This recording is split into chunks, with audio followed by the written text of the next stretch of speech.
and welcome back to more SpongeBob SquarePants Battle for Bikini Bottom, where last time we began our adventures in downtown Bikini Bottom, and by exploring the downtown streets and the Sea Needle, and we played as Sandy for the first time, and today we'll be heading to the downtown rooftops to conclude our adventures in downtown Bikini Bottom.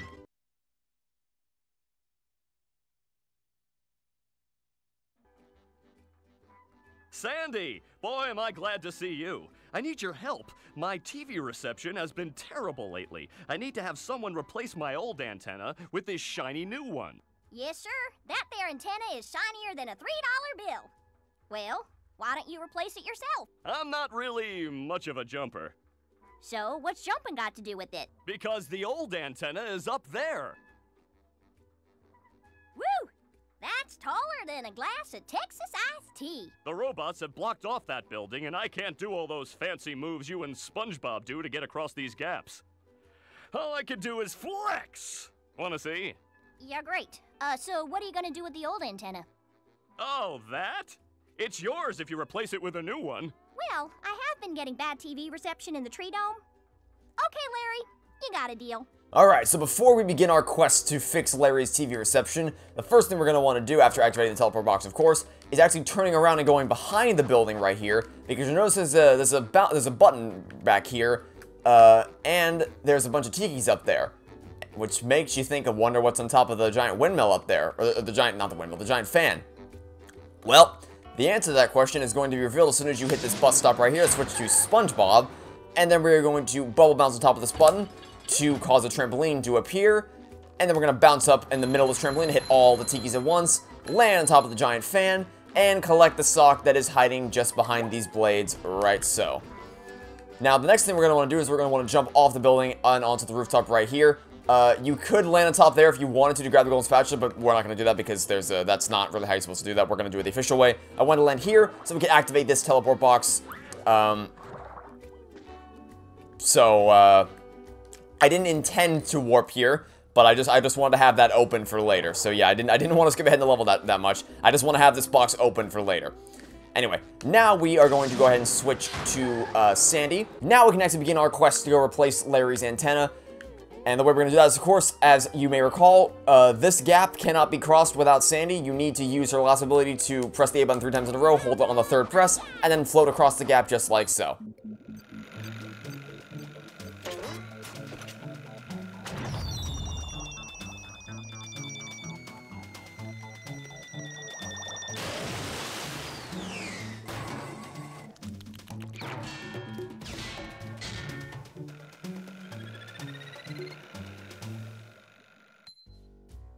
In case you forgot how Chuck works in the last episode, well, there you go. He fires incredibly fast and dangerous projectiles that you need to avoid. So here I recommend waiting for him to throw his thing, then lassoing across the gap, jumping out of it, landing, and then immediately kicking him out of the air just like that. You can also lasso him, but he may throw another projectile in the time that it takes you to actually lasso him, because the lasso animation does take a little bit to appear. So I recommend just kicking him as soon as you land. And then, of course, waiting to swing until you see him fire a projectile, so you know that you'll have some time to get across the gap before he fires another one. Anyway, lasso the G-Love and then jump across this gap, like so. Also worth noting that just like SpongeBob with spin stalling, you can use her mid-air kick attack to extend your time in the air like that. Something worth noting. Of course, the steering wheel up here, we want to grab this, and we want to grab the blue shiny object on top of this pipe, like so.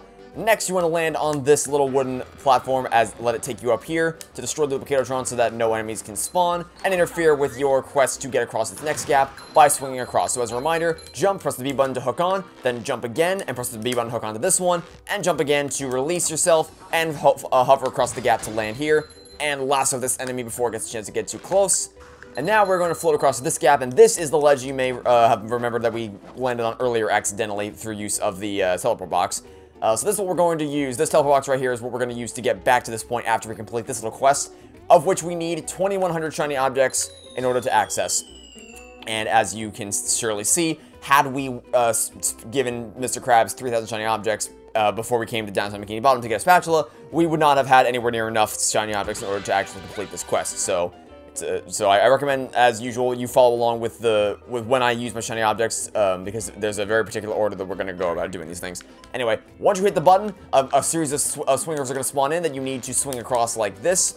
And so you may notice that I'm kind of waiting a little bit before I actually hook on again, because the further down you are, the more of the better your swing will be, because obviously there's going to be a greater distance that you have to travel, because it'll automatically hook onto the hook when you press B. So the further away from the hook you are, the faster you'll go towards it, and the easier it'll be to chain hooks like that together. So you can kind of loop around it like so, which you may actually need to do in order to get the extra airtime you need in order to swing and cross that gap. So like what I did there is I waited till I dropped down a little bit so that I could get the extra speed I needed to swing around the hook, and then that gave me the extra momentum I needed to release my jump at the maximum point. As like, so when I swung furthest towards the building, then press the A button to release, spaced my jumps between pressing them like this as much as I could instead of just mashing the button like that. And then, of course, hovering across the gap to land here and grab my golden spatula. Now we can jump off into the teleport box and warp back to where we started and continue along our merry little way. So yeah, in case I didn't explain that well enough, basically, you can grab it on at any point like this, but you'll notice if you kind of drop into it, you won't really have that much momentum going into it. But if you let yourself fall a little bit and then press it, then you'll get a little bit more momentum, because you'll have to, it'll pull you back up to it. And I'll demonstrate a really cool use of that in a second, but for now, we want to float across this gap and use the lasso against the tartar sauce, like, okay, well, forget that plan.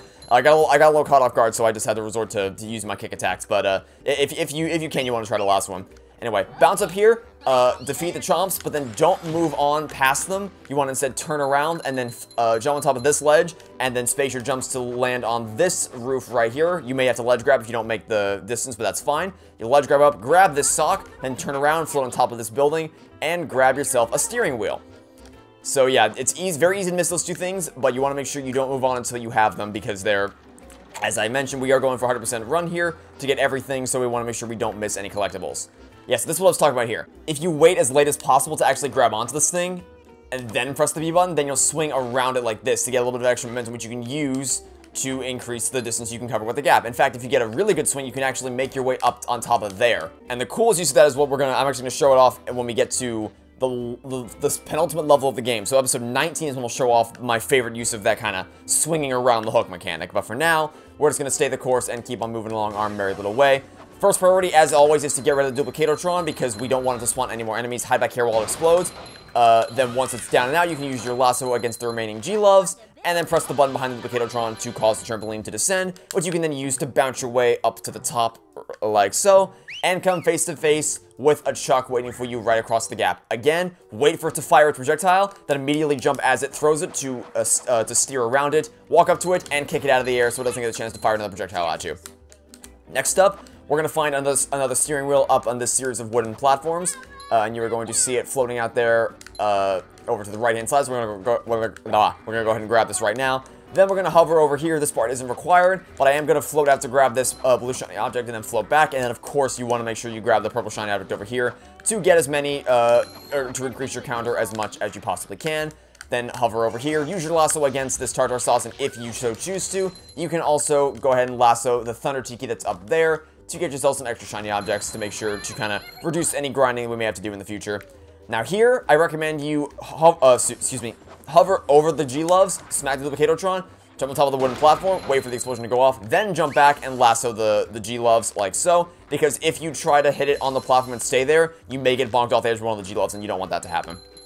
So just take the extra time to kind of hang out here for a little bit until the Duplicatotron is finished exploding. Then you'll notice I'm kind of standing towards the back of these wooden platforms to tip them upwards so I can actually jump off them to reach these heights. Because if you just keep them flat, you can't reach them. So you want to make sure you tilt them upward so that you can actually reach these new heights and continue on your way with the rest of the level. We're actually almost done with this. We're actually almost done with the rooftops. Just a little bit further to go, and then we will have arrived at the rooftop Larry needs us to be at. And here's a little bit of a sliding section.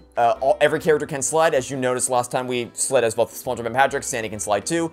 So we can just slide down here and jump at the very end of this pipe to land on top of this roof right here. And then use our swing hook abilities to swing on here and continue along our merry little way. Again, as always, the goal here is to wait for Chuck to throw his projectile, and then as soon as he throws it, you want to immediately steer around him to the right. He even tried to lead a shot there a little bit, because I think I jumped a little bit too early. But either way, you want to make sure you steer around him, and then just walk up to him and attack him like that.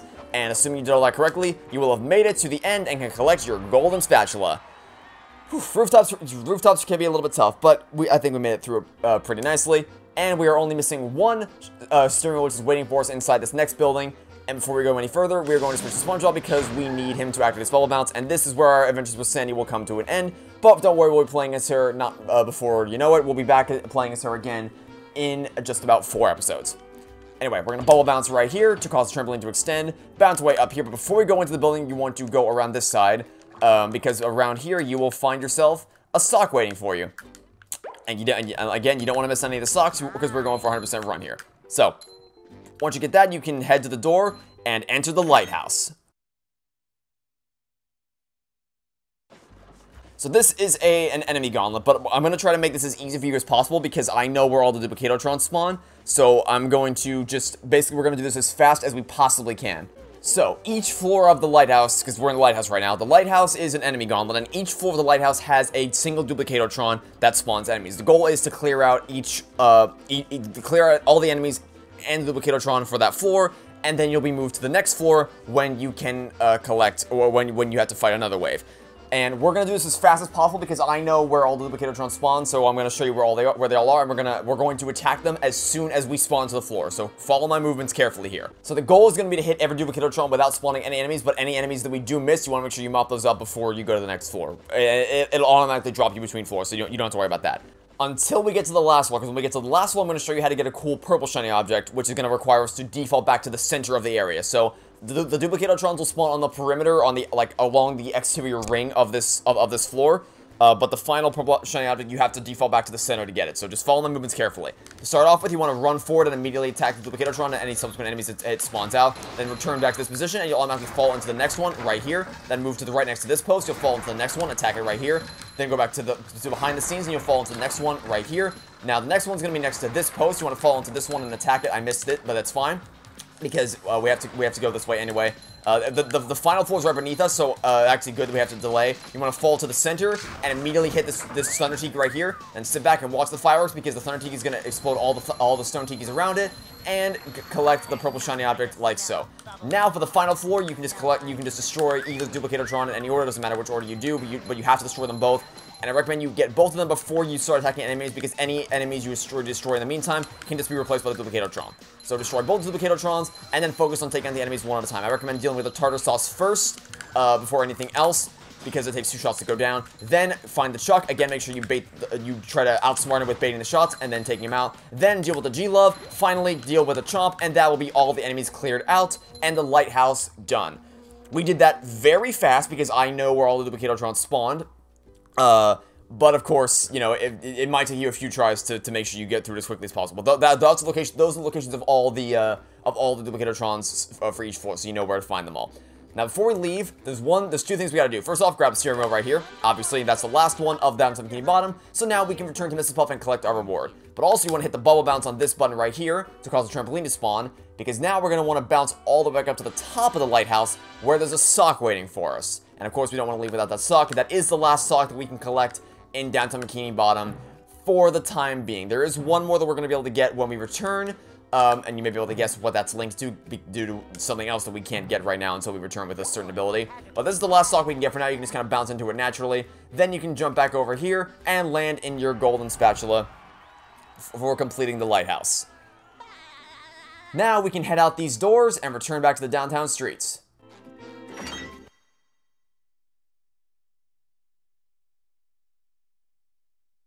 You'll have to open this door from the inside. Hey, look at that.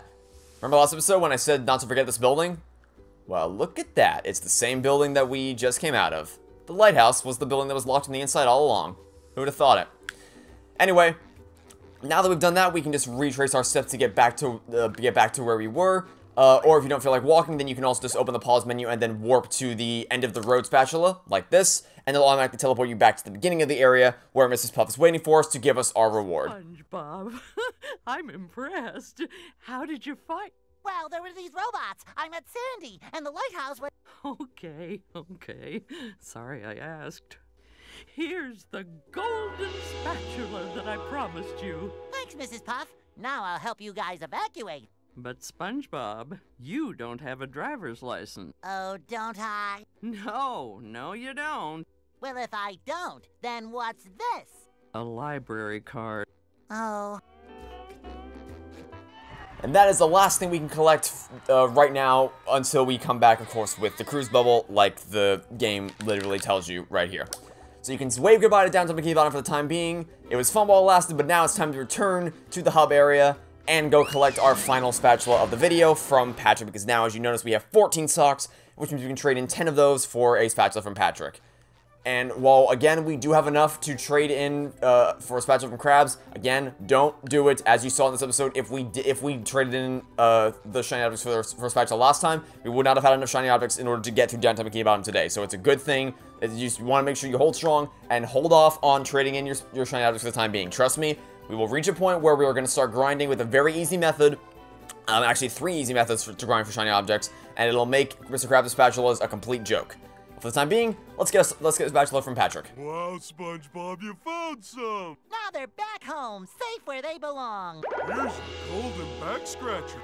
Spatula. I don't speak Italian.